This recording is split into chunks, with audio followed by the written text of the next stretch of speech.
Obstrução do PL, o PL não liga em prejudicar os interesses do Brasil, mas depois, na hora H, suspendeu a obstrução. É isso, né, rapazes da produção?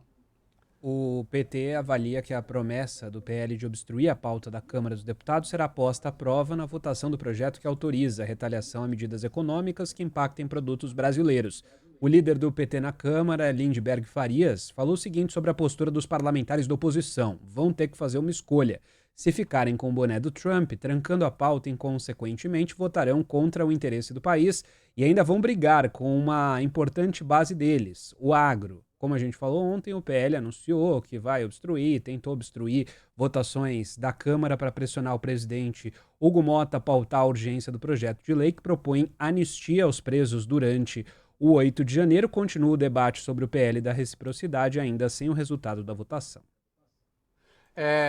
E aí o PL, que eu saiba, parou de obstruir. Parece que tem um vídeo aí do líder ruralista Lupion pedindo para o PL parar de obstruir, defendendo a anistia. Tem esse vídeo? Tem.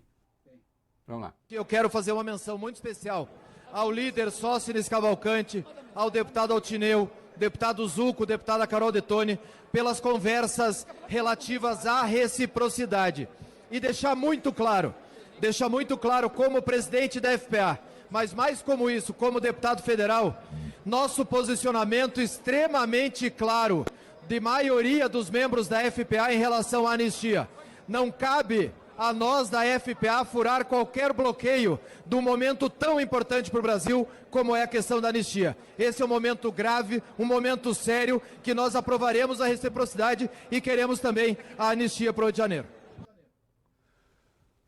É vergonhosa, veja, é vergonhoso que você tenha, deputado, de se submeter e de endossar, não que isso contraria a sua ideologia, claro, porque eu suponho que quando a Federação da Agricultura, né, Parlamentar da Agricultura e Pecuária, quando apoia a anistia para golpista, porque acho que aquilo que aconteceu nem foi tão grave.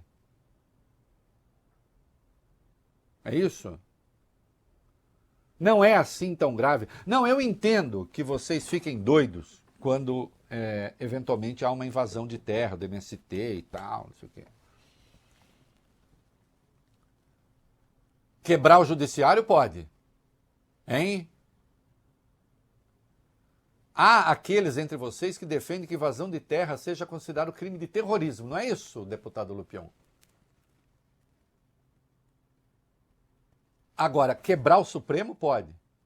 Quebrar o Congresso, a casa a qual o senhor pertence, inclusive, pode. Invadir o Palácio da Presidência pode. Hã? O que é que vocês não suportam quando eu falo essas coisas que alguns ficam irritados? Não suportam a lógica? O que é? O senhor está defendendo invasão de terra? Não, nunca defendi. Terra produtiva, etc. Nunca. É bem verdade que tem invasão, que é invasão de invasão. Mas eu não vou entrar nesse mérito. Em princípio, eu acho que tem que conversar.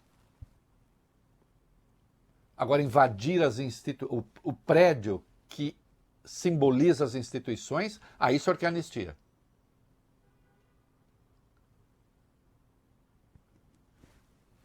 E tem de implorar para essa gente que está defendendo a sobretaxa, tem de implorar para votar o direito de o Brasil retalhar se preciso. E claro, o Brasil vai ter que tomar cuidado com a retaliação também. Que vai encarecer todos os produtos aqui, a inflação pode subir bastante. O Tarcísio que se cala, por exemplo, sobre a sobretaxa, depois fala assim, olha a inflação. Né? Tem armadilhas aí. Agora, o que não pode é endossar o Trump como o chefe espiritual de vocês fazem. Né? Rapidamente, quem é o relator da reciprocidade? Reinaldo, deputado Arnaldo Jardim, do Cidadania de São Paulo, que é vice-presidente da Frente Parlamentar da Agropecuária, será o relator do PL da reciprocidade na Câmara. Em entrevista hoje à CNN, ele afirmou que o projeto é um instrumento de defesa do país e une a sociedade, o executivo e da coesão ao legislativo. Jardim ainda apontou que o Senado deu uma demonstração de união ao aprovar a pauta de maneira unânime. Existe a expectativa de que o plenário da Câmara vote a proposta, né, em análise. O relator não deve alterar a redação que veio do Senado e os deputados devem votar a urgência da matéria e, na sequência, aí, apreciação em plenário. Não, o Bolsonaro é contra. O Bolsonaro é contra.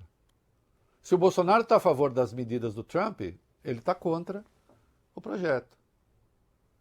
Ele teria de instruir a sua turma a votar contra. Aqueles que foram lá se ajoelhar diante do Trump na posse dele, vão fazer o quê? Vão votar como? Aqueles deputados. Aqueles que ficaram tuitando, e agora a liberdade, e não sei o quê. Hã? Aliás, se o Bolsonaro fosse o presidente, numa hora como essa, considerando que os Estados Unidos taxaram Israel em 17%, e eu não tenho nenhuma razão, vale bem, para achar que o Trump goste mais do Bolsonaro do que do Netanyahu. Não é? Não é mesmo? 17%. O Bolsonaro ia fazer o quê? O que ele ia oferecer para o Trump? Ah, você atira o Brasil aí que eu te ofereço o quê? Que o Trump não tenha com mais fartura do que ele pode oferecer.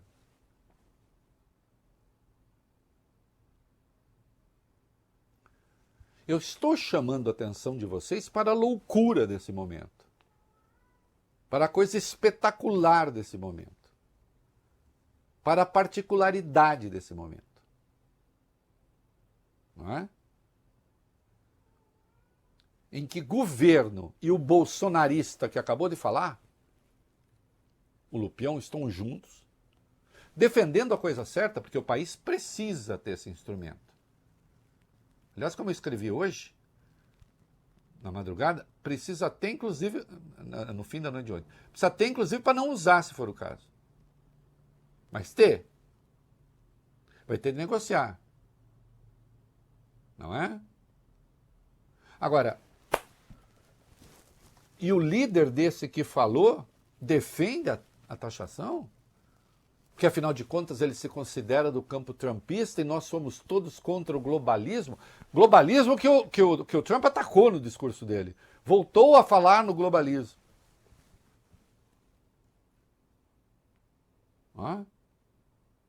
Que é um delírio de um pedaço da extrema-direita americana. Que pode afundar os Estados Unidos, mas aí é com eles lá, né? Não voto lá.